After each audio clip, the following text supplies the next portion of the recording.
Welcome to Pebbles channel. Today we are going to learn a new tense, l'imparfait. So this is another tense. So we have already learned the present tense, the past tense, passé composé, and also the futur proche. Now this tense, l'imparfait, is also like the past tense, but it is used to express only in certain situations. So shall we see what they are? So first, ce temps. This tense est utilisé is utilized pour parler, to speak des souvenirs, the memories. So to explain, to express your memories, you use imparfait. So remember, imparfait is also past tense, but we have to know in which situation to use passé composé and where to use imparfait. So, ce temps est utilisé pour parler des souvenirs et des habitudes passées. Des habitudes passées. Il est aussi utilisé. It is also used avec le passé composé, along with passé composé, quand on raconte une histoire.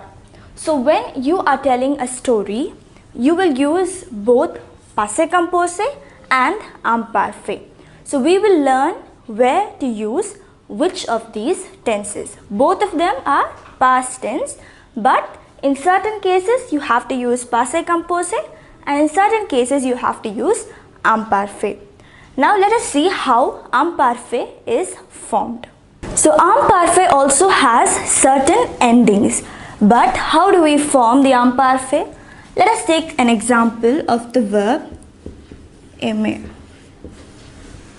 Now, to form the imparfait, the first step is to take the no conjugation of this verb in the present tense.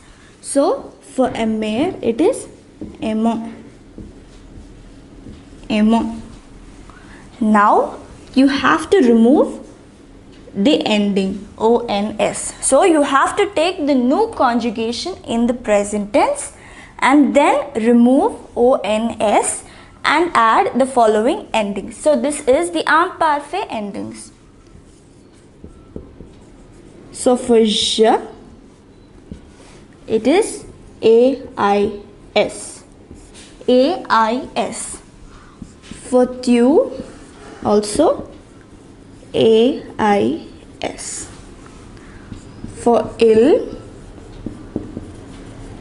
ait. So for L also it is ait. For nous, it is ions. ions. So if you don't put this I, it just becomes the present tense. So this I makes the difference. It gives you a different meaning. So ions is the ending. For vous, iez. And for il, the ending is aient. aient. Similarly, for L, it is aient. So this is the endings for imparfait. So the first step is to take the no conjugation of the given verb in the present tense. Then you remove ons and what is remaining will come in every word, and you have to add the endings for imparfait. So je, for je it is, the ending is ais. For tu also ais. Il, ait. For elle, ait. For nous, ions. For vous, iez. For il, aient. and for L, AIENT. So this is how you write imparfait. So I will show you how to write the imparfait for a few more words now.